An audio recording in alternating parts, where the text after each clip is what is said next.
I'd like to welcome everybody to this year's Chosid Memorial Lecture.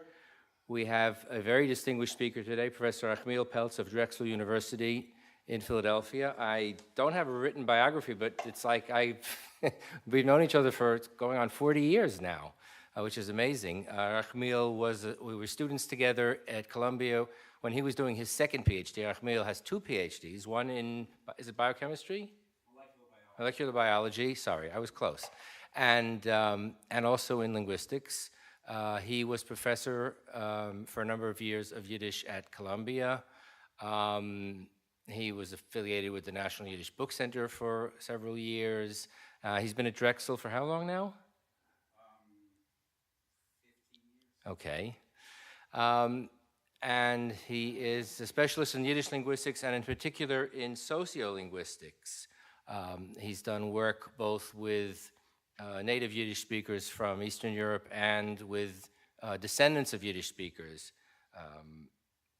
in order to find out how much Yiddish is passed on from generation to generation. His current project is somewhat different. He's been sitting for months now. We're doing work in the YIVO archives on the late Uriel Weinreich's collection. And his title today is Recovering Uriel Weinreich's Research on Yiddish Culture in Eastern Europe. Although we were discussing this earlier, and he could also talk about many other aspects of Uriel Weinreich's career. Unless you want to stay here for the next 10 or 12 hours, we'll have to narrow the topic down somewhat, and so we'll ask Achmiel to talk about what he said, which again is Uriel Weinreich's research on Yiddish culture in Eastern Europe.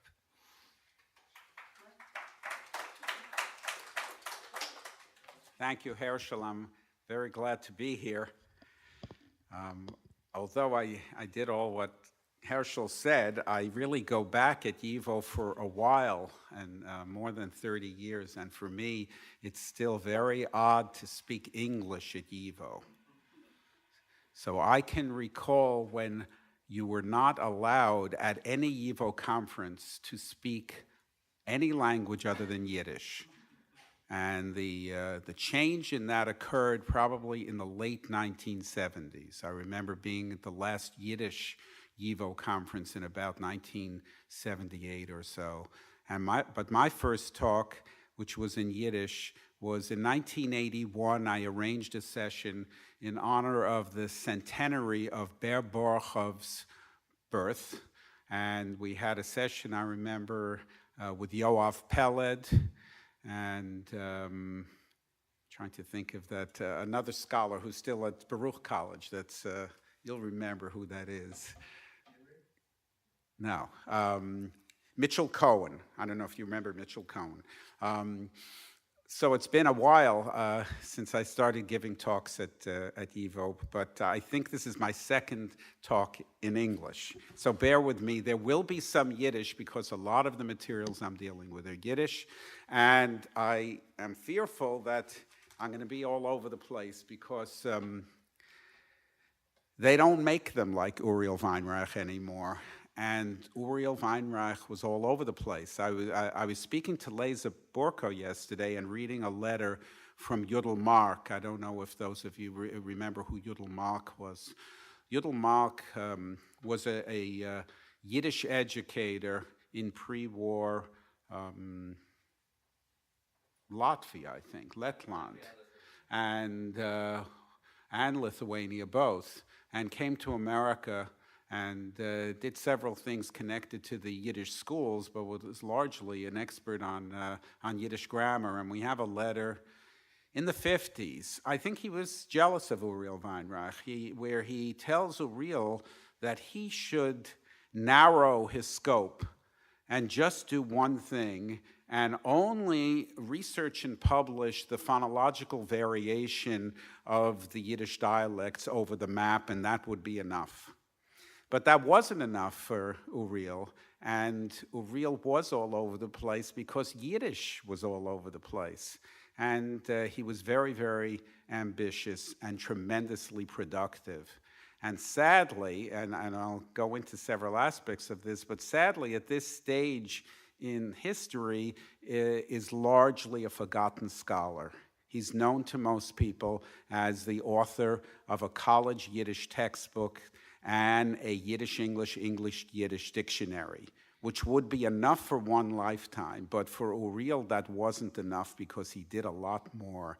And his research contributions beside the linguistic atlas are so prodigious and so prolific that it's time to take note of them, especially at a time when we're not properly training younger scholars in Yiddish. There's no formal system of training advanced scholars on this side of the ocean, at least, anymore. And people are not reading Uriel's writings. So that's why I took on this project. And it's very, I have my own projects, and it takes, you have to pull yourself away from your own work to work on someone else's writing. So I started doing this for the first time in about 1995, 1996.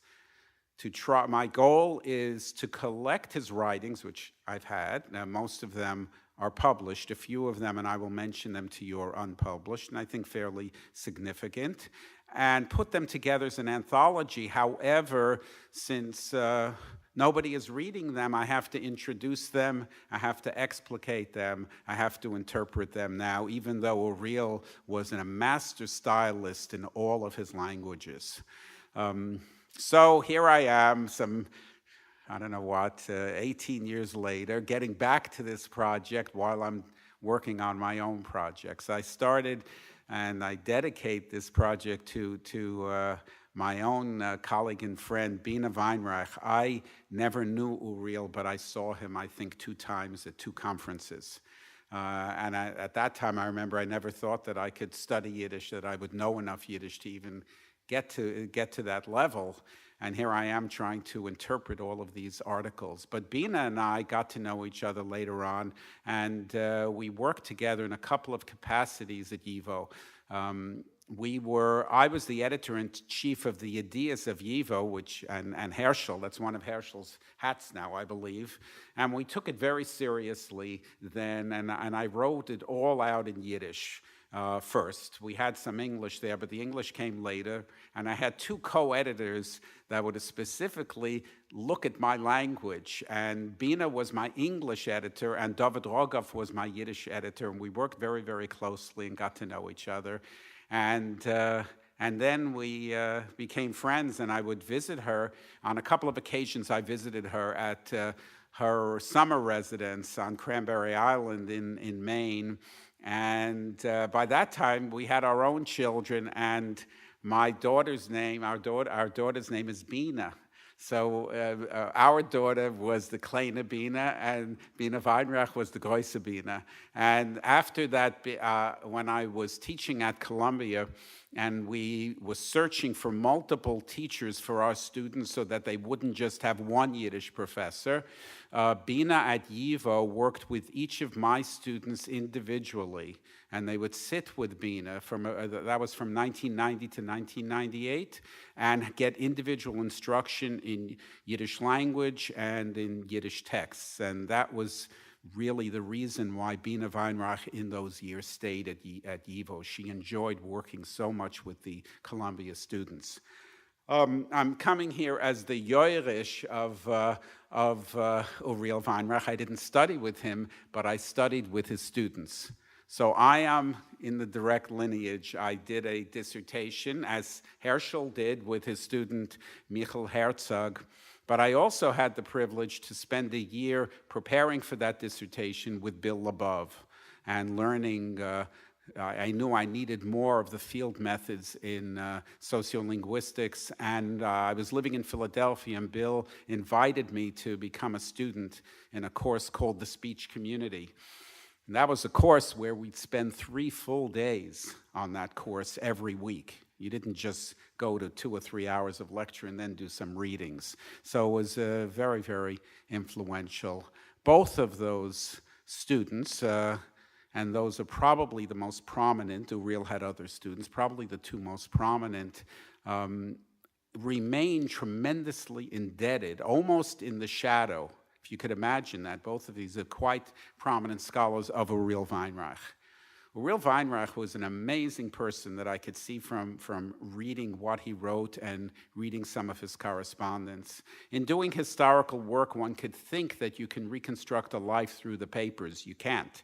You just have what you have, and what we have is the remnants that appear in the archives here that Bina gave to YIVO many years ago of his correspondence. Now, the greatest influence on Uriel was Max Weinreich, but they lived most of the time very close to each other, so they spoke every moment, and we don't have any evidence. So I have letters of people living 3,000 miles away in California, and I only have during the trips when Uriel would be away that he would write to his father, which are very, very telling.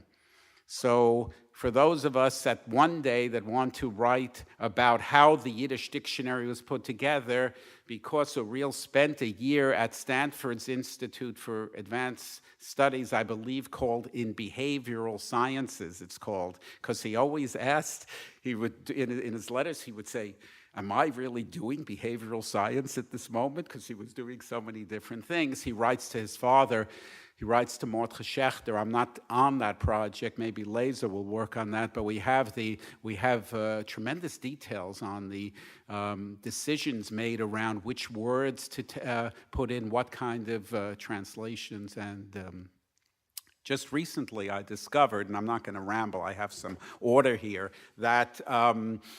That dictionary that was published, I mentioned this to Herschel, in 1968, if you could believe it. Do you know when it was written? It was written in 1949. In his correspondence, Uriel completed that dictionary in 1949 at the age of 23. I mean, this guy is just too much. We're so fortunate to have had him for those 40 years, and YIVO was not able to raise the funds until 1965 when he was going to Stanford, and then he started scrambling in editing, completing, adding on words, so it was published posthumously in 1968. I'm going to try to make some order and give you of his life and what was behind his research. I think we're going to see as time progresses, and especially as people get more interested in his Yiddish research, that he's definitely the central figure as people go into these archives and rewrite how language has been studied, they will see that Uriel is much more central than one should suspect. And I'm going to get to that towards the end. Uriel was for a few years, a very close friend of Noam Chomsky. And most of us don't think of the two's approaches to language and linguistics as being close, rather being diametrically opposed. But Uriel was so influenced by Chomsky and so welcoming of Chomsky's approach. By the end of his years, in the few years, they had distanced themselves tremendously. But if one follows this progression, one can get to understand how linguistics and the study of language in general was at a tremendous turning point in the 1960s, and Uriel was at the center.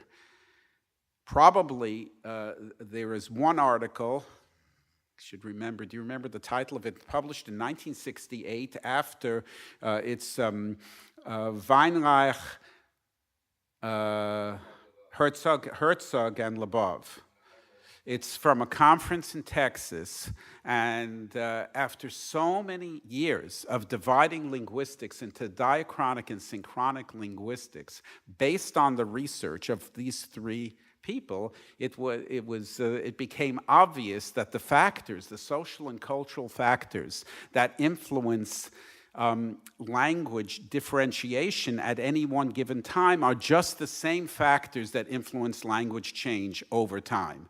So the whole division of diachronic and synchronic linguistics is not really necessary anymore, unless one depends entirely on one's evidence or argumentation on, let's say, historical reconstruction. But theoretically, there's nothing that separates these two branches. A very, very important work published in 1968.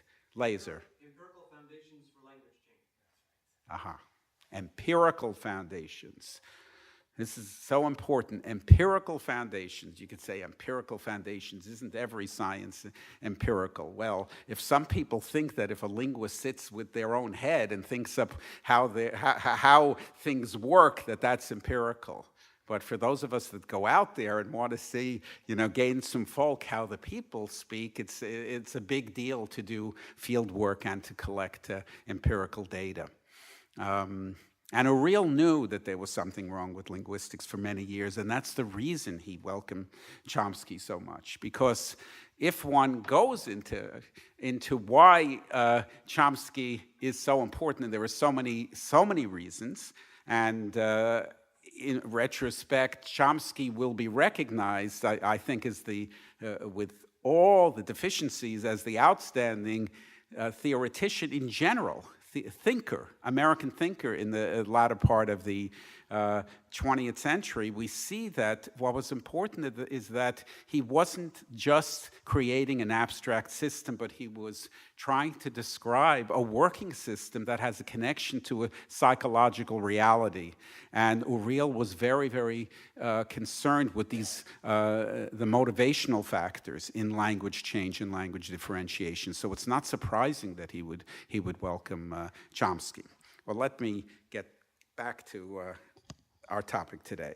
I want to thank the archivists at YIVO who have made, and I'm not even going to enumerate them, who have made all of this possible. It's impossible to work with archives without the archivists anyplace. Archivists know where things are found. You can put everything online, but it's the archivist that will tell you where to go. And there are so many pieces of scholarship that are coming out where people don't even find all the primary sources because they don't know that you have to go to the archivists. And YIVO, as all archivists, archives has its quirks, and it's very, very hard to know where things are. And where things are hidden under which kind of rubric. So they've been tremendously helpful. I've been able to go into some of the papers that have not been even put into the archive of Max Weinreich from Max Weinreich's desk to see if there was anything related to Uriel's material. Some of these materials have been worked on by Chava Lappen, who comes here.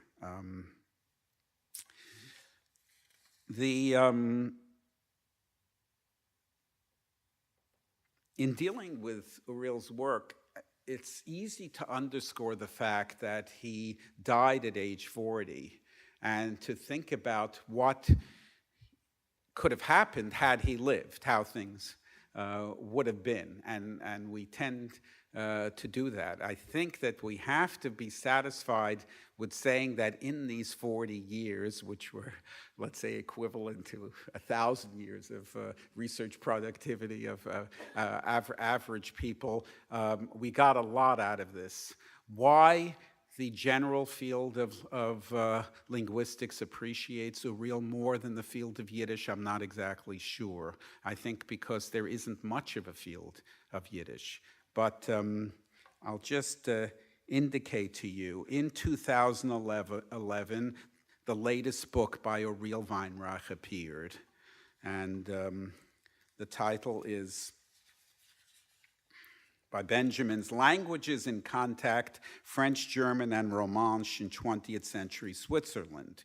It's the original dissertation, which I had seen at Columbia. Supposedly, there are only 2 copies of this dissertation, one at the Butler Library and one in Bill Lebov's private library. And that second copy was the basis for this. It's annotated now. It's by Kim and Lebov in the editing. And we read in their introduction, during his short life, Uriel Weinreich so profoundly influenced so many fields of linguistics that more than 4 decades after his premature death, his achievements continued to inspire scholars from a range of disciplines and countries. And then they go on, as we would expect, yet precisely because of his prodigious accomplishments, even Weinreich's intellectual heirs have rarely paused to consider how much more he could have influenced the development of modern linguistics if he had lived a normal lifespan. I'm not sure how many researchers in Yiddish are reevaluating Weinreich at this time, but I am certain, and this is when I got interested myself when I was heading a graduate program and looking to see what are the basic sources, what are the basic topics that a graduate student needs, I realized that we have to make Uriel's writings available. Everything is not online. So the 9th Congress of Linguists in Sofia, Bulgaria didn't get digitalized yet. It might be next year, but it's not clear that, and certain things, of course, have not been published. Just, I'll give you, because I don't know how long I'll last here and to get to everything. Of the documents that I'm going to be working on, I've really only found 2 unpublished papers, one of which is very well known, the other of which is not known at all, I think, that will go into this anthology. The one that's very well known is a paper delivered orally at a linguistics conference called The 7 Genders of Yiddish in Northeast Yiddish. Right, okay, so it's been published. Right, in some form. The one, I'm looking for the title of it, we'll get to it someplace, I wrote it down. The one that I don't think anyone knows about is, let me see what the title is, On the Syntax of the Yiddish Adjective. Is that on the website yet? Okay, so that will soon be on the website. Bill Above gave this to me, sorry to say, in April of 1996. Bina knew that he had it. I never have seen any. It's not been published, certainly. It's a real typescript along with his handwritten notes. And I looked at it, but I didn't read it carefully, and I thought it was a kind of structural analysis of the noun phrase and the role of the adjective and so forth. Knowing that one of Uriel's last papers, which has a little irony in its title, is in Yiddish, and it compares sein krank und seiner Kranke. And it's related to this topic. So I thought it was something like that, but it isn't just that. It actually is Uriel's attempt to do a generative transformational analysis of a la Chomsky of the Yiddish adjective. So it's very important. It's not the only transformational analysis of Yiddish that's been published, but it certainly is important in terms of his oeuvre, and that will be there, and hopefully I can do some justice to it.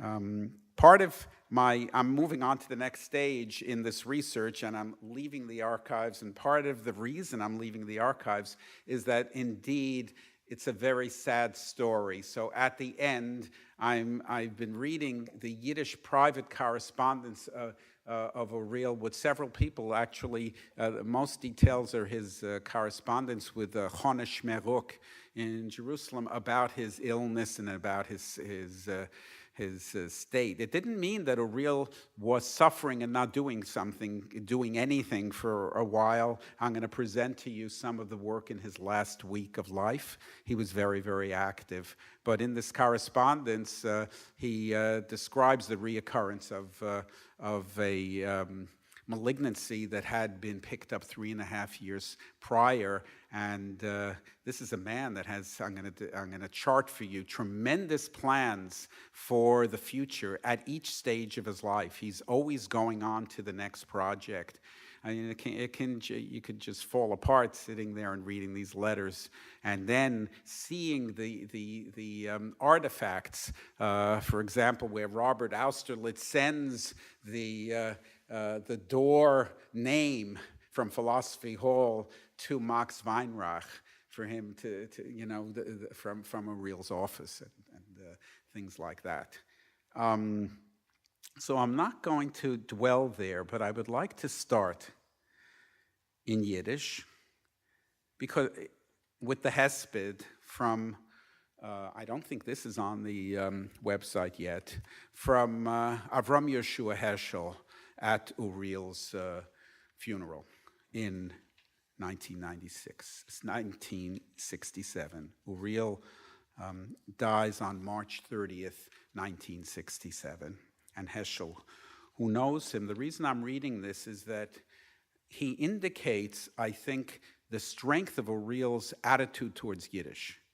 We know that all of us have ambivalence towards Yiddish, and certainly there was enough motivation and complexity in his own life. But I think the respect and attitude of Uriel was so unique and so positive and so respectful towards Yiddish that is why he was able to influence the people around him to take note of his Yiddish research. The people who weren't part of the Yiddish tradition. Let me just give you, and I will interpret this a little for those of you who don't know Yiddish. As a Schönkeit gewähn, a so viel Meuch, as a Vernehm, gewure Geistige, und as a teure, gesunde Pashtes in seine Mides, as a Broch, as a Treue. Die jiddische Sprache gewinnt einmal a stolze, getreue Mama, is jetzt da Vista Almona. Das Volk ist weg mit dem Räuch und die Kinder, wo seien geblieben, haben vergessen, als es da a Mama. Uriel hat die Mama nicht vergessen. Hat sie behandelt, wie man darf behandeln a Mama, in Getrei, mit Liebschaft und Chochme und noch a Sach mehr. Jiddisch ist bei ihm gewinnt a Malka, a Malchus dicke Mama, hat sie angetan a Kreun, baziert und bescheint. Uriel ist gewesen ein Prinz, der Prinz, was hat gehalten ehrlich sein Mamen, die Malke. Es ist gewesen ein Trost für uns, wenn wir haben gewusst, als Hotsch Uriel ist Mekayem Kibbet Eim, nicht sentimental, nicht mit Stamm de Burem, nur mit dem Keuch von Forschung, in dem Namen von Emes. Ich habe bewundert seine große wissenschaftliche Fähigkeiten. Ich habe ständig eine Sache mehr bewundert, seine Ehrlichkeit, seine Getreischaft, seine Nieves. Einmal haben wir Jiden gehabt einen Garten, reich mit Blumen und Peres. Der Säuner hat den Garten zerstört, ausgerissen alle Pflanzungen mit den Wurzeln. Es geschehen ein Nest, es ist ausgewachsen ein Baum, der prächtige, schlanke Baum Uriel Weinreich. Verschnitten ist der Baum und der Wettig brennt in Herzen. Als Unglück, als Umit. Then he goes on, he makes the parsha of the week, he makes the analogy to the response of Aaron HaKohen to the death of Nadav and Avihu, and the response is silence. Der größte Geschrei in der Welt ist Schweigen. Schweigen mir, in Treue, in Wettig und in Jiras HaKovet, a Pracht geht weg in Kever, aber a Glanz, a Lichtigkeit bleibt über in der Welt. So what was unique about Uriel in his attitude amongst academicians was his humility. As all teachers don't function in terms of the body of knowledge that they transmit, but rather in the model of who they are, what they are. Their students, just like children, look at the parents, look at professors, and get a feel for that, how the professors have been transformed by the work that they do. Well, Uriel, in his humility, influenced people, even when he was, and I can give you examples, even when he was cutting them apart, and he always found something positive to say. He supported the research of sometimes third-rate scholars that didn't know any Yiddish, working on Yiddish, because he thought that the topic they were working on was worthwhile, and maybe he could help them fix it up. It's amazing. That I was in this case, and I'm sorry to be that negative. I'm referring to correspondence with Joan Rayfield, if some of you know, who published her work in 1971, an ethnographic study of a elderly group of Yiddish speakers in Los Angeles. And Uriel spent a lot of time with her, wrote her 4 or 5 page detailed letters of criticism of her dissertation, and was tremendously supportive, wrote letters of recommendation for her ACLS fellowships and things like that. But I think what Heschel is saying here is that he was so unique, this 13, 14-year-old coming to the United States with a basis of an education and an upbringing in Eastern Europe at a perfect age, somebody who has memory and understanding. He wasn't a child already, who was able, it's a hard age as a teenager to come here, to transition into George Washington High School as an immigrant, not knowing English pretty well. He graduates second in his class in George Washington High School, comes to Columbia University, then takes a break, goes into the Army. After the war, comes back, finishes his degree, then studies under André Martinet in the linguistics department, goes to Switzerland, does a dissertation about 1.5 years, does field work in 1 year, and he writes a dissertation in 6 months. I don't know how this is. Maybe in 1949 people were writing dissertations in 1.5 years, and now people are taking 7 years or 8 years.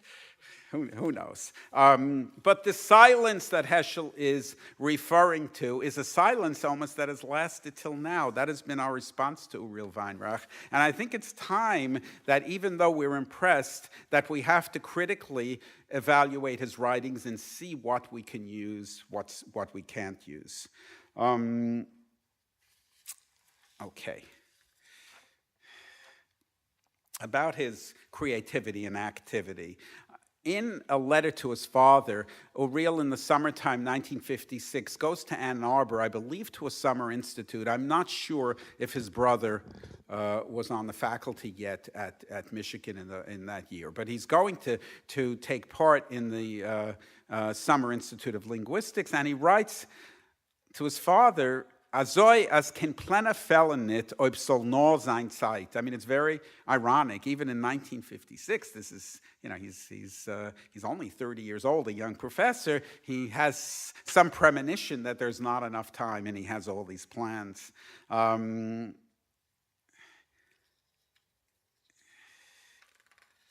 In October of 1965, when he's at the Stanford Institute, the year before he comes back to New York and before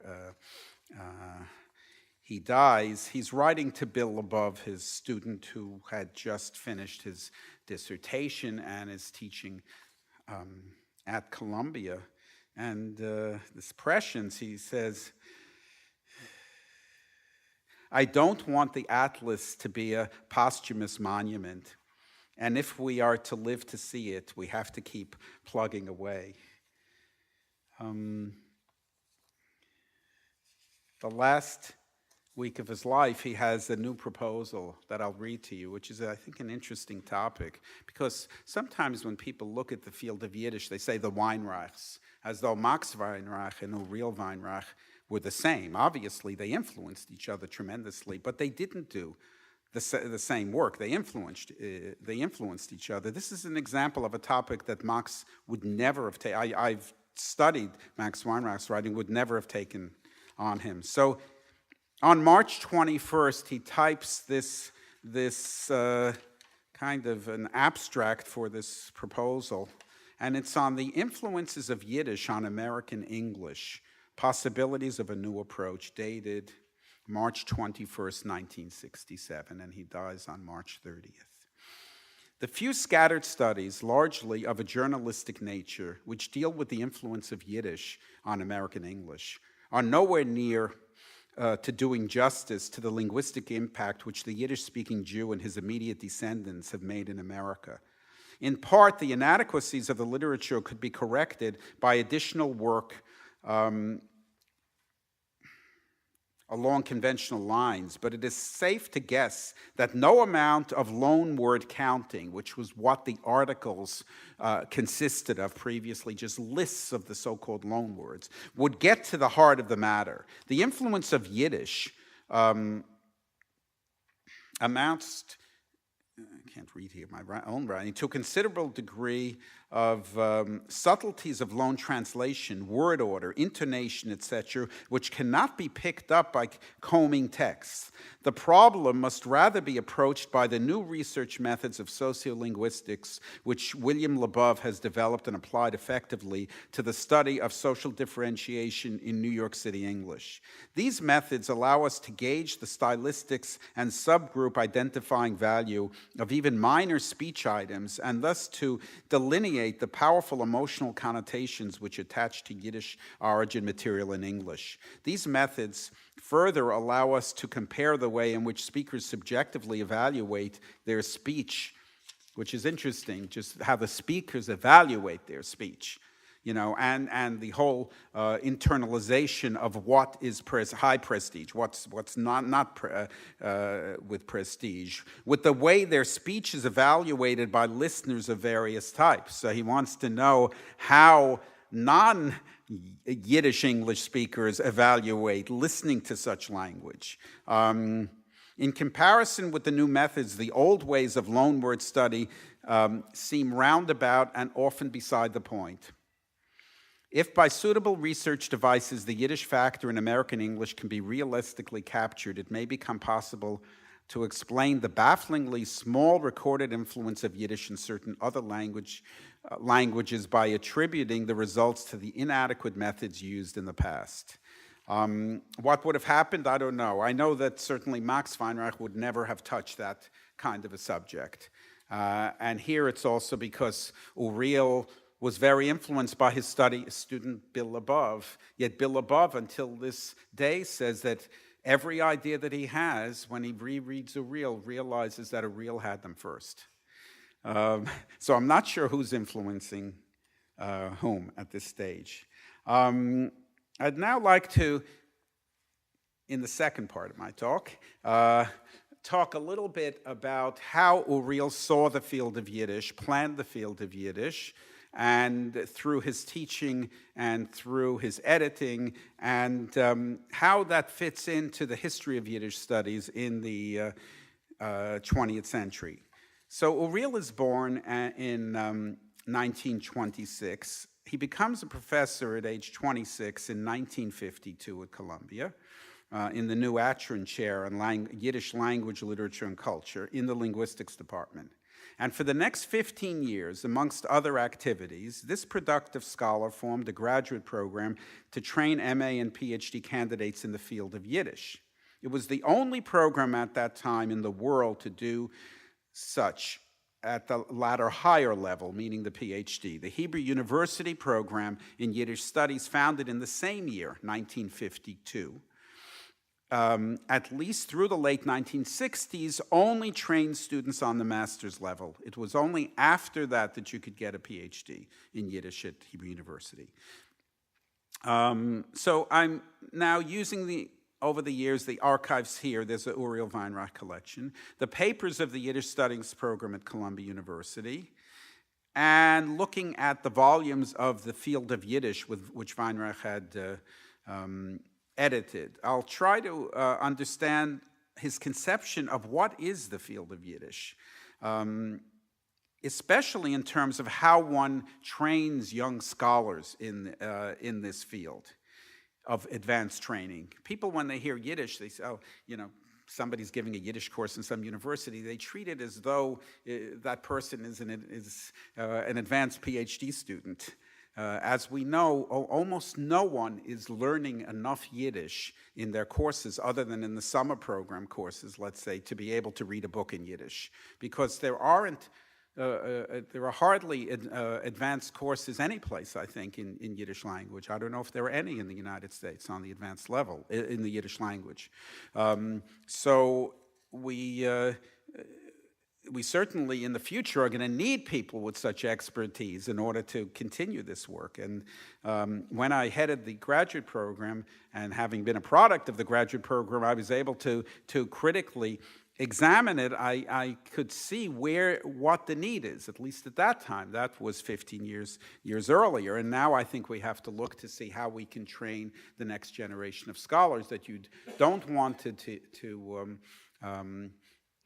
depend on autodidacts. You want people to have some professors. When I was teaching at Columbia, I arranged things so that I told you, Bina was there, Don Miron was teaching at YIVO, advanced literature courses, at least one a year, and because of my students, David Ruskus at that time had enough students, therefore, to teach a cycle of modern Yiddish literature in Yiddish to the students. And that's what the students want. The students in any language-based field want to be studying everything in the language that they're studying, not in another language. Let me just sort of cut this short a little bit.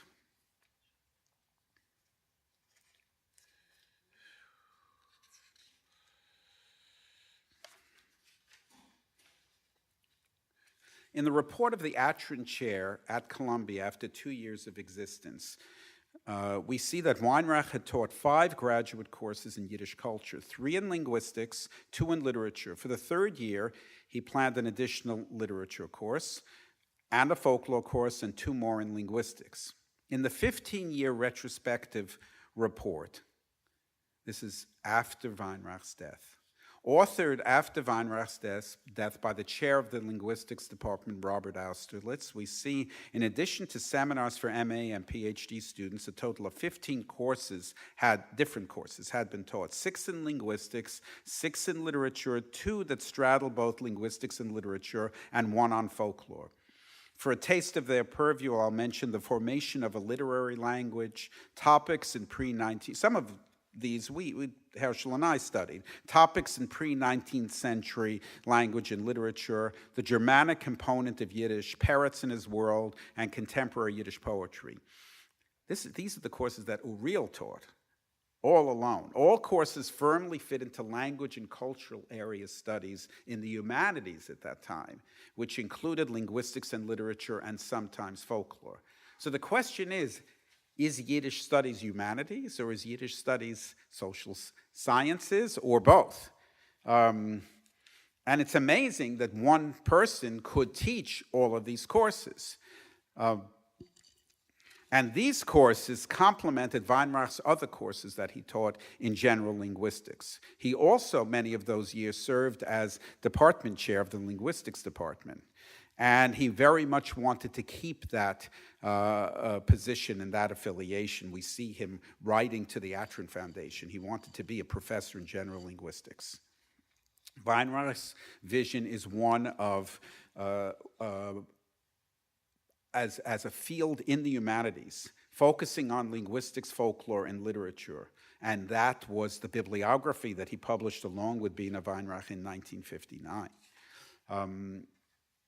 However, in his writings, we see that Weinreich was always very sensitive to the connections of the field of Yiddish to the outside world of culture. I'll just give you a few examples from the archive and the publications. He reviews the translation of short Yiddish prose, if you remember, by Eliezer Grimberg and Irving Howe, called The Treasury of Yiddish Stories in the New York Times in 1954. He befriends Howe at that time and invites him to his apartment, later planning to have him serve as a visiting instructor, which never really was realized. But we have very interesting correspondence between him and Howe. And Howe, says why he took on Yiddish. And he says, I've always been fighting history in everything that I've done. And therefore, I feel very much at home in the field of Yiddish. And how else, he says, does one live but not to fight history? We see in his correspondence with Heschel, Rabbi Avram Yeshua Heschel, about the inclusion of Yiddish texts in the planned high holiday liturgy of the conservative movement. And into the 1960s, we also see the shared apprehension and moral consternation of his father, Dr. Max Weinreich, as well as Uriel, insisting that Germans who want to correspond with him and with them, describe their collaboration with the Nazis, or absence thereof, between 1933 and 1945. This is Uriel would send in response to an inquiry from somebody from Germany or Austria, a 2-page document that had to be signed. And he notes on it in hand, this is in November of 1964. He's doing this because these countries have not yet purged themselves of Nazi criminals. Quote, "A German or Austrian wishing to initiate a correspondence with the undersigned is requested as a preliminary to send a summary of his political activities in the years 1933 to 1945, with special reference to membership in Nazi organizations and to participation in the German war against the Jews. This, unfortunately, is a price which must be paid by the innocent in a society which is unable or unwilling to segregate its guilty elements." And it's signed Uriel Weinreich, professor of linguistics, the adjunct chair, and so forth. Okay.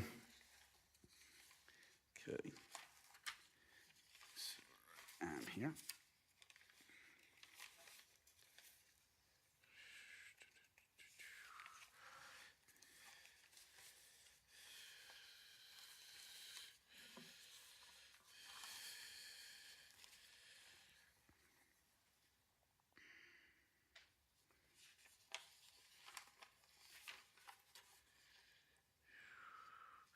Let's just, I'm not going to talk more about what he was able to achieve. In this report, after 15 years, there were 12 MAs and 4 PhDs that had been produced at Columbia in Yiddish by 1967, and that does not include Dan Miron's in comparative literature under the guidance of Uriel Weinreich, which I think he got in 1968, nor the linguistics work by Meyer Wolf.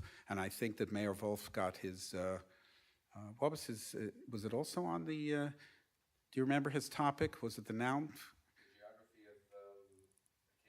It wasn't, yeah, it was the noun phrase. It was case and gender.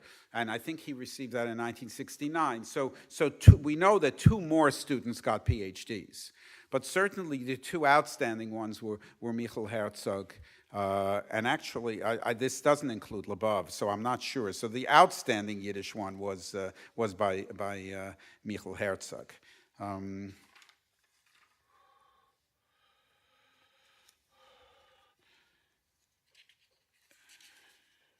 Looking at the clock a little bit. I then go on, I can't really fit this in now, about comparing Uriel Weinreich and Ber Borissov. Ber Borissov was the architect of Yiddish studies and the initiator at the beginning of the 20th century. And he, in several essays and correspondence, describes what Yiddish studies should include. And basically, he plans a Yiddish studies. This is Borissov in 1913, because Borissov at age, if you're thinking of young losses, we lost Ber Borissov at age 36. And he was a tremendously productive person, actually outlines a field of studies that is based in social studies, that is based in studies of culture within a field study, I would say, of the culture as it is working on the ground, including economics, including concerns of history. And I'm not sure if Weinreich ever reached that stage, but I'm going to argue at the end, if I ever get to the end here, I don't mean this work, I'll probably give another seminar 7 years from now, I'll still be on this topic, but I think that that part of the strength of Weinreich is that he understood, in the name of using the title of that book. We know there's, in response to the work of Margaret Mead and Ruth Benedict, we have the Language and Culture Atlas, Studying Culture at a Distance. One of the products was the book that we know on East European Jewry called Life is with People. That basically Uriel understood that language is with people. and that the study of language could not be achieved solely by the study of linguistics, literature, and folklore, but only by the understanding of people and all of their concerns. And I think with time and with analyzing the breadth of his findings, we will see that his Yiddish studies are really social studies. So let me give you a little more on Weinreich, and then I'm going to talk for a few minutes about the publications, and then we'll open it to discussion.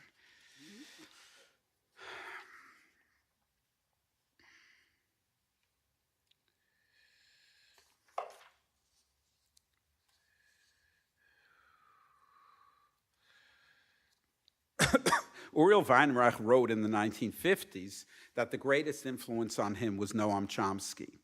But he would not limit the study of language to an abstract sign system. Early on, Uriel Weinreich set his microscopes and telescopes on social complexity.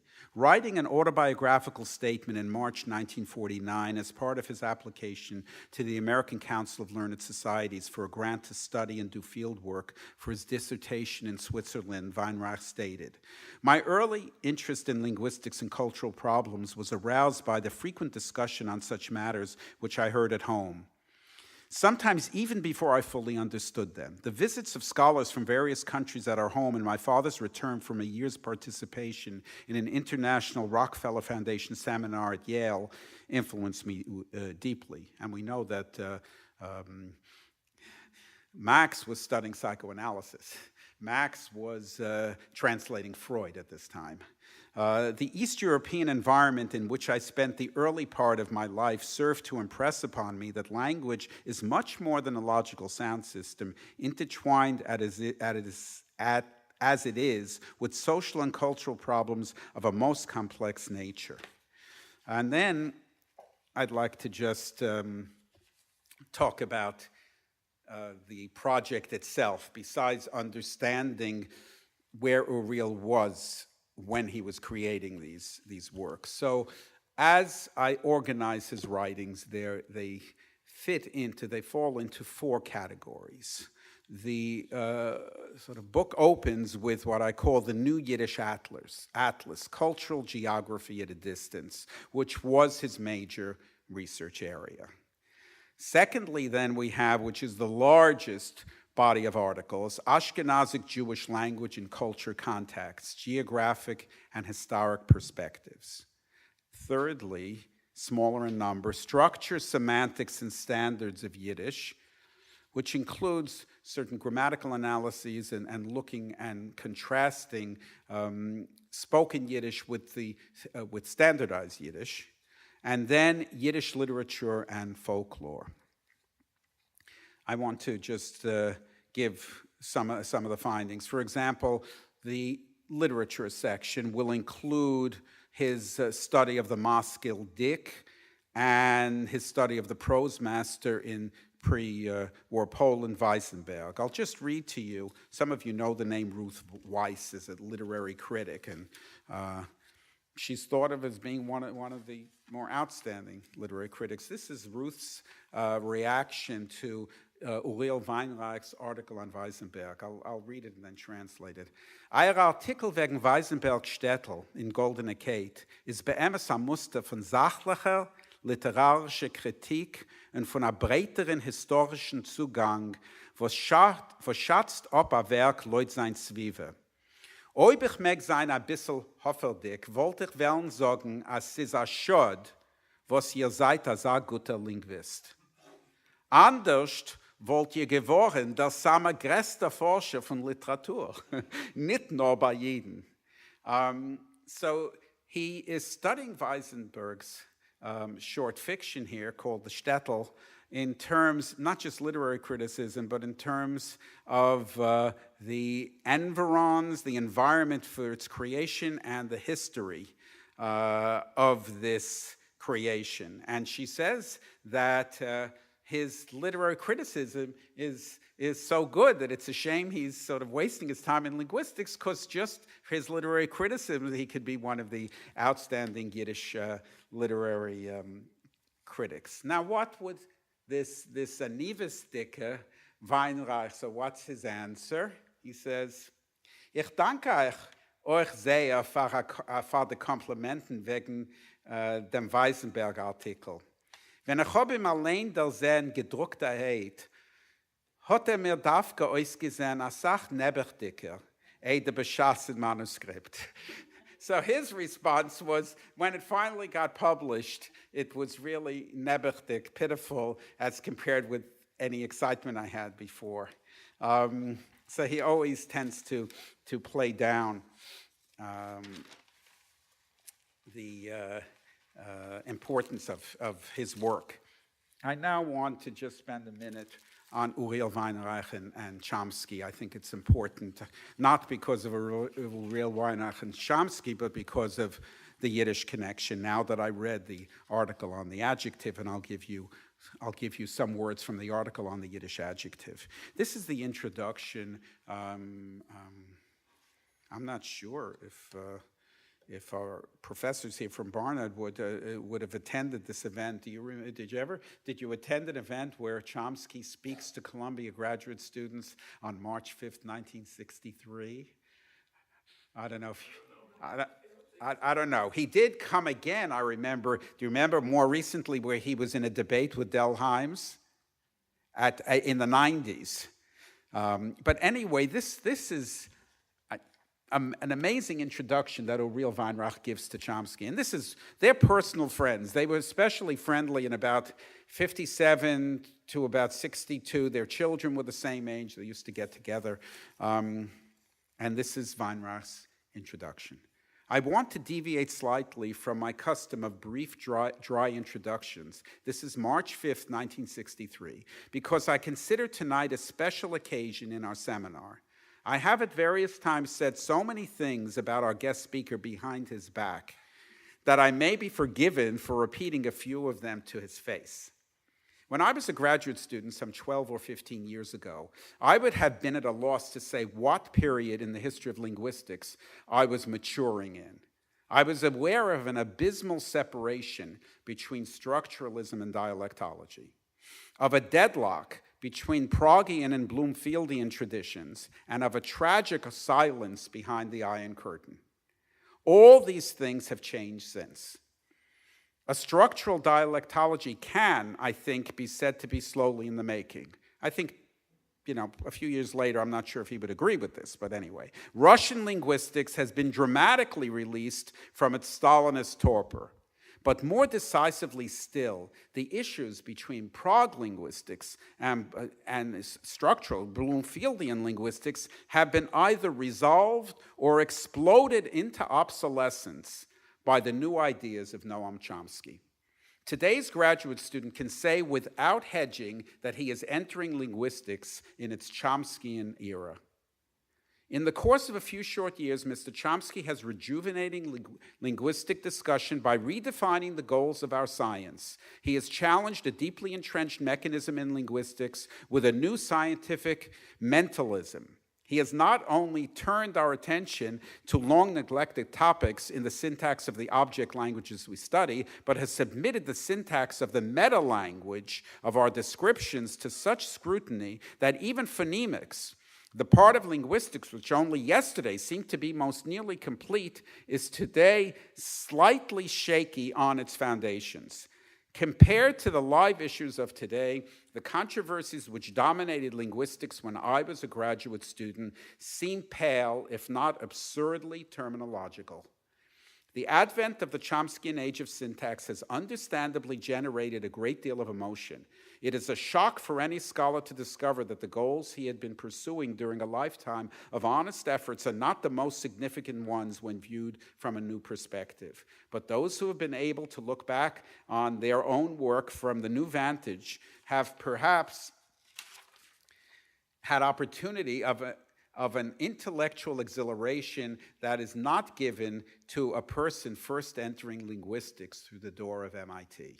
I cannot resist the temptation of trying to characterize the reaction of many of us at this university to the changes that we have been witnessing. Perhaps we differ from other centers in our unwillingness to buy the new theories in packages. We have found it hard to accept certain historical and psychological extensions of the theory where we could not see the warrant for such extensions. We have not dropped all other work, historical, semantic, dialect, geography, dialect, sociology, merely because we are fascinated by problems of linguistic theory, or because some visitors come and tell us that facts of language are plentiful and cheap. But we have never been the same since syntactic structures appeared in 1957 and since Noam Chomsky taught a course here in 1957, 1958. Though we cling to legitimate interests other than grammatical theory, there are not many things that any of us are working on which have escaped the influence of those ideas, once colorless and now so green, which have been awakened from their furious sleep by our speaker of this evening. Okay, his topic is, this is Chomsky's topic, the notion of underlying system in 19th and 20th century linguistics, and he introduces Chomsky. Now, within a few years, Uriel's excitement is tempered, and we don't see that much of a close relationship. So that in 1966, he's away from Columbia, he writes to Labov, and this is January 1966. Perhaps our feeling about Columbia as an island of sanity is then not entirely our own conceit. In the long run, it may be our group that will get the credit for pointing out the two major weaknesses of Chomsky's work. He talks about these weaknesses. I can go into it. I don't know if you'd understand them, because it would take more time. You're certainly capable of understanding. But the second one is treating so-called homogeneous language as the legitimate object of study. He has been trying in other earlier years to get Chomsky interested in Labov's work on variation studies, and Chomsky is not interested in this. But he says to Labov, it is difficult, if not mighty perilous, to tangle with Chomsky. And as the gory remains of Householder now testify, who's another linguist who criticized him. But his virtual, and he now talks about Chomsky not responding to Uriel's explorations of semantic theory. I'm beginning to feel that anyway, he goes on, that he still thinks Chomsky might be interested. Now, Labov does get to know Chomsky, and they're together at the Linguistics Institute that summer. In June of '66, he writes to Weinreich. Okay, Labov is teaching an introduction to linguistics with 44 students. And Chomsky is teaching a course probably on transformational grammar with 500 students in the class. I had a chance to discuss the ideally so-called homogeneous, which is how Chomsky sees the object of linguistics with him. This is Labov saying, just enough to know that he really means it. He believes that there is no substantive issue here, and he brought up the topic for 20 minutes or so in his first lecture. He goes on. So Chomsky can't believe, you see, Labov is trying to influence and introduce a kind of formalistic introduction of rules of linguistic change and variation, especially conditioned by factors that are social and cultural, and that are not strictly internally linguistic. And Chomsky wants no part of them. And basically, Uriel sees that there really are two linguistics. It's possible if Uriel had lived on, maybe it would have been different, but with all of Labov's achievements, I don't think he influenced Chomsky in any way. I just want to now show you what is Uriel writing about, and I believe that I would date this article to about 1965. It's not one of his older pieces. And he really is planning a description, a generative, transformational description of the Yiddish adjective. And he says in the plan, this is the article itself. It's quite lengthy. It's the typescript is, I think, about 55 pages. The present paper aims to fill a gap by describing the functioning of Yiddish adjective in generative terms. i.e. in terms of formulas which are in principle totally productive. The formulas mean to be applicable mechanically to produce all grammatical expressions involving adjectives and no ungrammatical ones. He's using those terms. I was in Lebov's class. We're not allowed to say ungrammatical. Whatever the people say and do, like I tell my students, if your grandmother speaks Yiddish that way, pay respect to it. We recognize it, and we're going to analyze it. That's Yiddish. Let's see. In contrast to previous treatments, the emphasis is on the transformational interconnections of various constructions involving adjectives. An attempt is made to present a coherent account of topics, so forth, so on. And he is doing it with standard Yiddish. He is not doing it with dialectal examples here, and it's quite lengthy. I think there's something here to look at in relation to other work in Yiddish in this mode. I would just mention that probably his most extensive work is dialectological and looking at comparative analysis with other Slavic languages and cultures. And I'll just illustrate two of his findings. I myself did some work when I was in Columbia and then writing up an article more recently on the so-called sibilant confusion. Now, that was Weinreich's first serious paper in Yiddish linguistics in 1952. It turns out that now the Atlas is aware of it, but Weinreich, for some reason, didn't know that Wenger had published in 1928 extensive evidence of variation within Northeast Yiddish to show that there is not, certainly there's not confusion, there's just variation, and there's not a merged variation, but there are various articulations and realization of the sh or s sound. And the data is all there. There are about, 50, 60 informants by name and so forth, so that Yiddish does have some variationist synchronic evidence even going back. But I'll just give you two examples of the valuable nature of some of the work that Weinreich did. And I think I'll read from just one quote from one letter, and then we'll have the discussion. And this is his geographic work and contact work. For example, evidence of transition dialect speaks for a continuum of Western and Eastern European Jewish culture rather than discrete regions. He was very critical of discrete regions. In his article, Western Traits in Transcarpathian Yiddish, 1964, for Max Weinreich, that's the book, he shows that the Oberland and Unterland parts of the area, including Prague, Pressburg, and Budapest, and the more southeasterly parts of Slovakia, Carpatho, Rus, and Transylvania, exhibit shared characteristics as well as affinities for both Western and Eastern Yiddish. And it's difficult, to even grasp the theoretical complexity when you deal with unity and diversity at one and the same time. It's very easy to put things into categories. But when things are the same and different at the same time, it's harder to describe this. Well, you know how people say, those Satmar, they're going to take over, and that's going to be the Yiddish of tomorrow. In a letter of August 3rd, 1963 to Chana Shmeiruk, he realized that already, 1963. Das ist zu Shmeiruk, Uriel Weinreich. A Dank für dein Artikel wegen Reb Odom.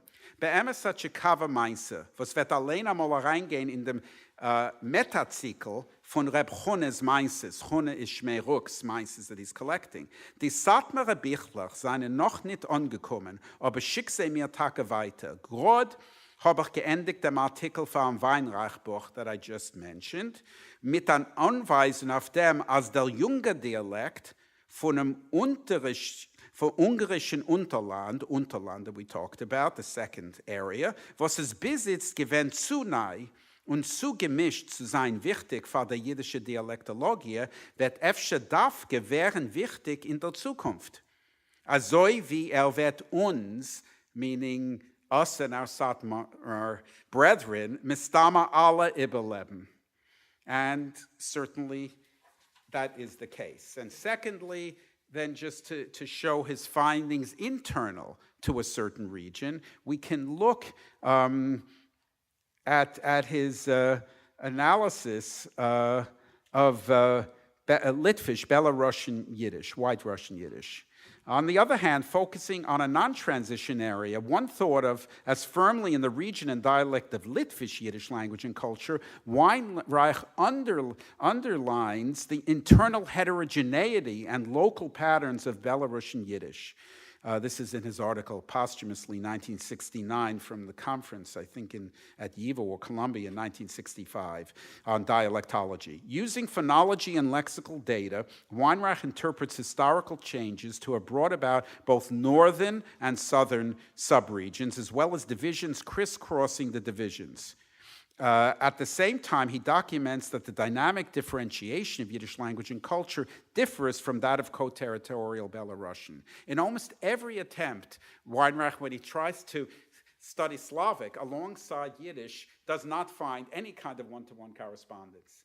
I think his most exciting work is when he compares colonial German in Poland to Yiddish in Poland and shows how Yiddish was so much more influenced by Slavic than colonial German that could be shown to be little islands from the original German, whereas Yiddish as a culture integrated itself much more with the Slavic culture. Anyway, just to point out that. So, I think that the challenge would be to take Weinreich and appreciate him in his diversity and to build on that, and as Heschel talks at the end of his Hesped, not to remain silent, but certainly to create a dialogue with criticizing Weinreich's work going forward in that work. And that's sort of an update on where my research project is.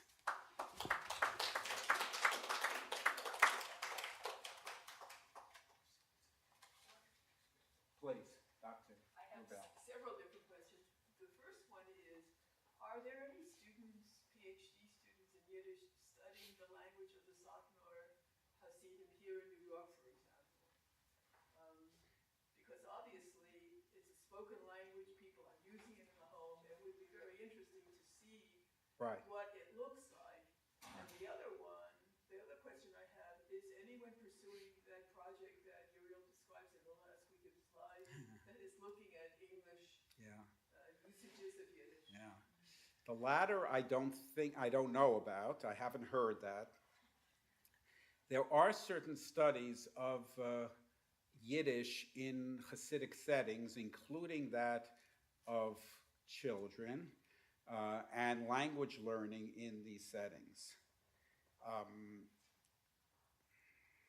There's a book that was published, I think it included some Satmar schools by Ayala Fader. However, she does not, if you look through the whole book, there's almost no analysis of Yiddish language at all. She was my student for a while. She got her degree in anthropology at NYU. I don't think she really knew enough or could focus in on the Yiddish. There are almost no Yiddish linguistics students studying with Yiddish linguists any place in the world now that I know of. So Herschel was one of the last Yiddish linguists. That's why I need him produced. But I think it's fascinating, and you don't have to go beyond New York. There are enough opportunities to do that work. Most of Yiddish research and the dissertations, starting in about the mid-1970s, were done around literature. And it has to do with how the departments at that time, now literature isn't doing so well, but in the 70s, 80s, and the 90s, the language, literature, folklore departments were largely focused on literary criticism.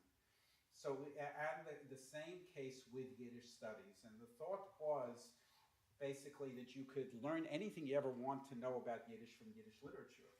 And I love Yiddish literature, but I always have to criticize that approach because I know that in order to understand the literature, you would also want some stylistic analyses of the literature. Nobody's doing that. So you have to know the language well, and nobody's studying the language well. So I think we suffered a little bit from having too much research on Yiddish literature. It made it seem almost that Jews were people of the book and were different from all other people. As we know, Jews are people of the book and were quite active, even in these times where literacy is sort of not even an issue anymore. People, all of us have students, they can't read, they can't write, they're not even talking anymore. They don't even use the cell phone. They're only texting in a certain kind of language. I'm not sure where this training is going. We still have to train people on an advanced level in the language itself and problems of the language. You also have to train the student in Field methods. You see, Uriel is so impressed by Lebov's technique of group interviews. Lebov was very scared about self-consciousness of the speaker. So he loved a group interview where whatever the group activity could go on, and you're there sort of trying to get everything down, that the people, Uriel had never done that. He had only sat formally with an informant. And there are so many other aspects of field methods that that's why some of the drawbacks in the Atlas work is that the techniques followed were of traditional sort of cartography of language differences at the beginning of the 20th century. They were, even the ethnographic issues were treated that way, so there wasn't any sort of contemporary ethnographic work going on. So you're picking up pieces where when the methods weren't so sophisticated or self-conscious. So we need a lot to do. I would assume that I think that Ayala was trained by Bambi Schieflin, who's an ethnographer, but I don't think she had enough advanced Yiddish training. So we don't get. I found from her book that I didn't get enough information about Yiddish, and about her recording Yiddish in the home. She mostly did the schools, and we don't have any ethnography of Yiddish spoken in the schools. There is a young researcher in Brooklyn, not Jewish background, Isabelle Barriere, who is the research director at the largest Head Start, or the second largest Head Start program in the world, in the United States, and Yiddish being a major component in Brooklyn of certain Head Start centers, and she is very interested in language socialization, and she's a very serious linguist. So I was hopeful. She's published her preliminary kind of interviews and analyses of the family. I think there's some hope that her language work will bear fruit and be more detailed. She's not a natural Yiddish speaker, but she can speak Yiddish. I've spoken Yiddish with her. Professor Stefan Krog of the University of Aarhus in Denmark is also doing some work. For example, he went to Romania to interview people, Romanian Jews in the Satmar area, and then he came here to interview New York Satmar, and he was comparing the Yiddish that's still spoken in Romania with the Yiddish spoken by the heirs, whether their forebears actually were from Satmar or not. I don't know if he's published that yet. I've heard him give papers on it, but he's interested in how authentically Romanian or Hungarian Satmar Yiddish is in the United States, for example. So there is some work being done, but it's not the easiest work to do. Right. And it tends to be, as I think actually Gennady Estrak pointed out, it tends to be more anthropological and less linguistic.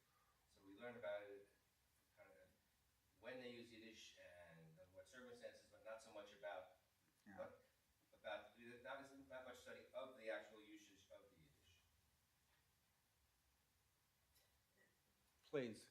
As a long-time observer of the summer Yiddish programs, I had the impression that the advanced course in the different programs I was in Vilnius, Paris, and I was an observer, much here in New York were oriented to incite a few students to become Yiddish linguists. So you don't see the result of all these efforts in the university, in the academy?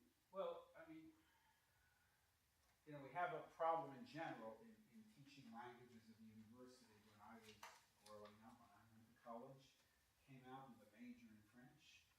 You had advanced courses in literature. You could get 4 years of language. It's not French isn't doing so well. But our Yiddish students, what we call advanced, they're still beginners. You know, we needed tricks. So when I was at Columbia, I taught part of the 3rd-year course, but I made it into 4 years. So I made the 5th, 6th, 7th, and 8th semesters were different, and people would then sort of move on. But beyond that, even if we can get the students up to what an undergraduate major of a language, literature, culture used to know, then if they want to become a mature researcher, they need to have training like Uriel's, even though part of his was on his own. They need to know the methodology, they need to know general disciplines, they need to be trained in that, and they need to be trained in the Yiddish research tradition. We have an amazing literature, and most of the graduate students nowadays are not even exposed to that research. They don't know about it. They're not going to find Vangel in 1928.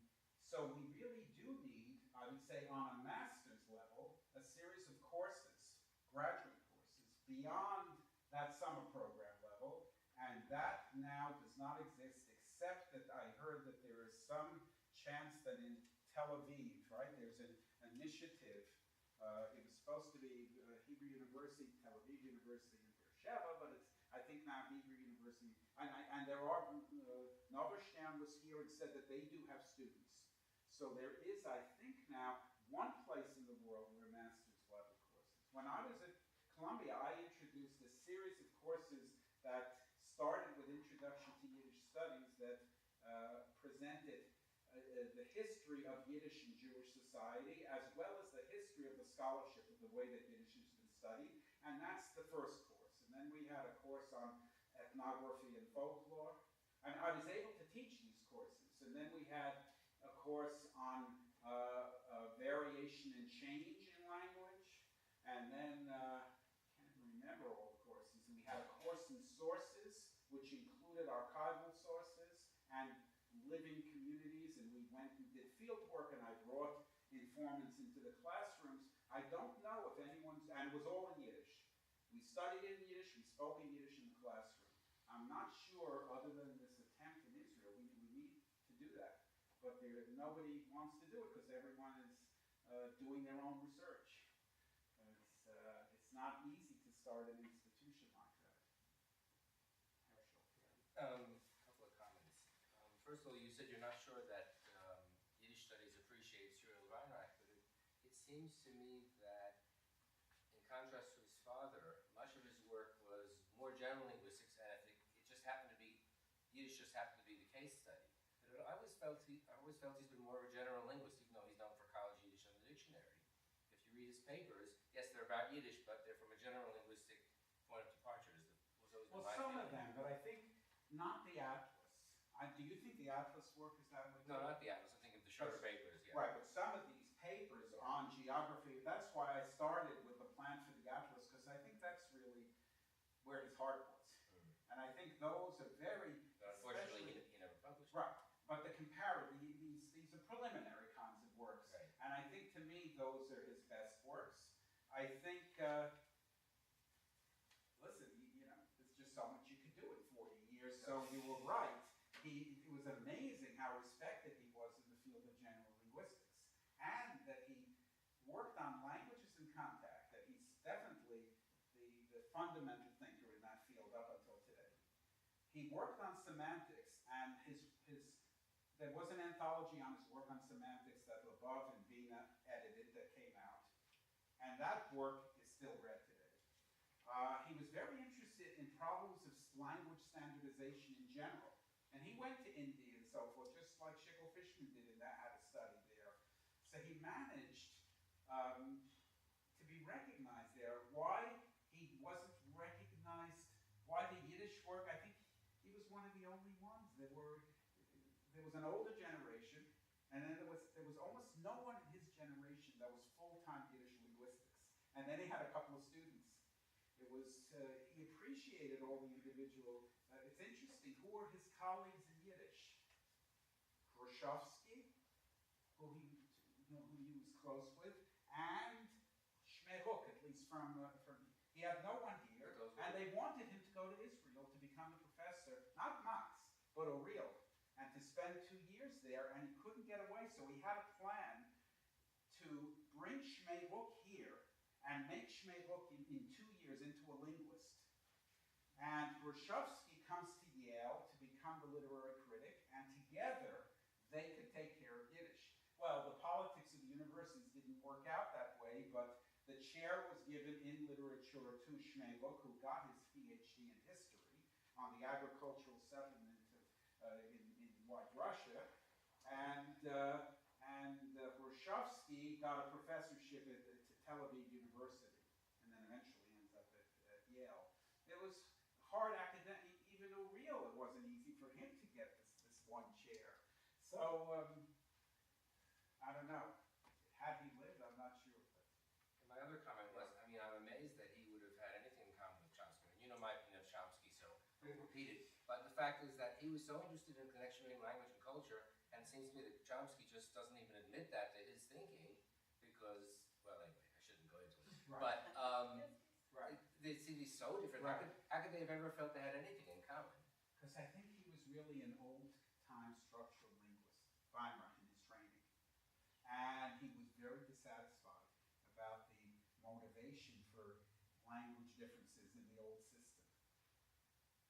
And he respected, as I said, not the abstraction of Chomsky's system, but the idea that there was some psychological reality behind it. It was refreshing to him. As the years went by, the distancing was tremendous in their way of thinking, so that by 67, there's almost very little in common, and I don't see, there's no correspondence there too. Not that they weren't on speaking terms, I think. Yeah. And I want to take up that point. You presented a very interesting dilemma, and I think the answer is Chomsky's linguistics starts in a certain way. It's Bloomfieldian. He's interested in oeuvre, as Bloomfield was. Then in the 50s, he reviews B.F. Skinner, and we all read that review, and I think that's the point at which Uriel Weinreich says, wow, this guy is really interesting. It's a complete refutation of what was called stimulus response psychology, and in its place, Chomsky places an interest in the mind, and French philosophers who talked about the mind, and from there, Chomsky goes off in quite a different direction, but Uriel Weinreich dies, and you said he's already not that fond of Chomsky, even by 1967. Then Chomsky goes off into universal grammars, and all you have to do is look at English. You don't have to look at anything else. You mentioned, and he was probably a teacher of yours as well, Bob Austerlitz, whose approach to linguistics was, the more languages you know, you don't have to take a course in linguistics. Just know a dozen different languages, and you'll understand. It could not be more different than, hey, English has the same universal grammar as Finnish, Hungarian, Gilyak, which Bob Austerlitz went studied. Actually, Austerlitz's introduction for my class to Chomsky's approach was, as Chomsky says, take a language, say English. he repeated that a number of times while But he was. also this was a structuralist. I mean, we took a course on structuralism, and he came and gave a couple of lectures. I think that actually, if we would see the sequence of Weinreich, and what he was really in love with was what Leboeuf did. Yes. I think it was in that direction that Weinreich would have gone to, into sociolinguistics. And you should point out the nuance. Leboeuf studied Black English, pointing out that this is a dialect, but it nevertheless has a grammar of it. Right. And it became the best documented form of English. Really, it's amazing. And that's what William Leboeuf is, was famous for. The most prominent, or one of the two most prominent students of Uriel Weinreich is the one who. Right, and that was those years at Columbia when he was doing it, when white researchers could go into Harlem at that time. Within a few years, Leboeuf then is hiring black field workers to do his work in Philadelphia. Yeah. But he was working in the early 60s. Exactly, in Harlem with the gang, the sort of the youth gangs and how their way of talking. So this came out of Columbia. Yes. Yeah. Yeah, and its relation to Uriel Weinreich, sure. We're talking about dialects and how linguistic communities represent variation that you. Right. If you remember, actually, Leboeuf's most impressive work is his master's thesis on Martha's Vineyard. I didn't. All the different subforms of English, including deaf, sign language, and there was a black community, traditional black There community is, yeah. in Martha's Vineyard, Portuguese immigrants. I mean, it was within one island, the old residents and the new people coming there. Within one island, he had, so it was a beautiful piece of work. It's amazing to think that was a master's thesis. In 1953, when I came as a graduate student to Columbia, Weinreich gave a lecture on linguistics to the first-year course. He was tied into the anthropology part. Right. No, I think, and actually that approach of, that I said, Margaret Mead and Benedict, the atlas wouldn't have been. I mean, it seems reasonable to interview informants at a distance, but it wasn't the first thing that people naturally thought about. But he was influenced by anthropology at Columbia, even though that wasn't his training at Columbia. But life is with people is such a romanticized Right. vision Right. of each other. Right. I mean, that project, like studying people at a distance, really was discredited. Right, but the idea, I mean, it seems commonplace that you don't have to go to Vilna to study the Vilna people, so he went to New York and he went to Jerusalem, and he got these informants. I would think it's interesting in Jewish studies. This is the biggest archive of Jewish life in Eastern Europe, is the Yiddish work from Columbia. No one else, did anthropological or socio-historical work with these same informants. Please. I've been fascinated with this whole talk, and I just finished my dissertation at Columbia in May, and I actually wrote about connections between Yiddish and English in modernist poetry, and I was fascinated to hear what Uriel Weinreich has to say, because what I found was really that the most interesting continuities were not in loan words or in references to Shalom Aleichem or anything like that, but actually in poetics, in stylistic approach to what poetry is and how it works. And it's amazing to me, like, how many continuities there are. I mean, like, I write a lot about Louis Zukowski, who was a poet whose first language was Yiddish, and who wrote very mathematically designed, sort of intricate poetry in English. And I argue that he was very much influenced by Yiddish, not so much in the language that he used, but in the whole approach to poetry and what language is and how it works. So, I mean, you seem to be setting up a bit of a conflict between linguistics and literature, and maybe that's true if the literature is Parrot, Shalom Aleichem, and Mendele, but certainly in the modernist poetry, I think there's a lot of overlap.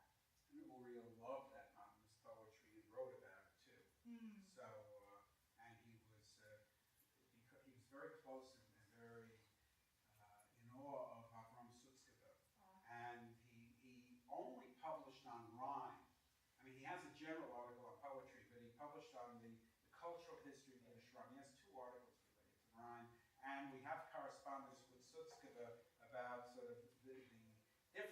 between rhyme in poetry and rhyme in spoken language. But it was, poetry was his main literary interest, Uriel Weinreich. Would you care to comment on, well, just like, I'm also researching some of these things, and it's kind of fascinating to see how many newspaper articles there are about, Yiddish courses offered in Columbia, Professor Weinreich, It's sort of like he's almost like a celebrity in this Yiddish world, whereas nowadays, when a professor comes, it's not usually in the, at times. I think it was a big deal for those people, the people interested in Yiddish. And there was a press. I don't know if there was still 7 dailies in 1950, but there was certainly a Yiddish cultural audience in the 1950s, let's say. The name Weinreich was known, and here is really the first person of the next generation to get a real position at a university that had training and connection back there. So, we've talked about this. So Max Weinreich is a professor at the City College, and there are a few other people like that, but not in Yiddish. But I think that the Yiddish world cared about it, but basically most people aren't interested in the universities. I don't know what people knew about what Weinreich was doing. There's also a press, as you know, in Israel. Weinreich comes to Israel to do the interviews. It gets into the Yiddish press. I'm not sure if, a little bit later, after Weinreich, Yiddish courses at the universities, you see written about all the time, as though it's the whole future. For somebody to take Yiddish 1 is the future of the whole culture. So I don't really know. I think that there was a disconnect in the world of Yiddish culture between the world of the university, YIVO, maybe the Yiddish Legacy, and the Yiddish writers and the Yiddish press. I don't see in the correspondence that much that's really serious there. And as Herschel said, I think that Weinreich's closer allies were the general linguists. He didn't hang out with his father's friends. I'm not sure in the universities if there were other people who had their first 13, 14 years in Europe, and sort of that whole chronology, and then become professors. He was fairly unique. He was unique at that age. Most of his contemporaries were American-born, and he was different. Certainly in the linguistics department. I think we have to finish. Yeah.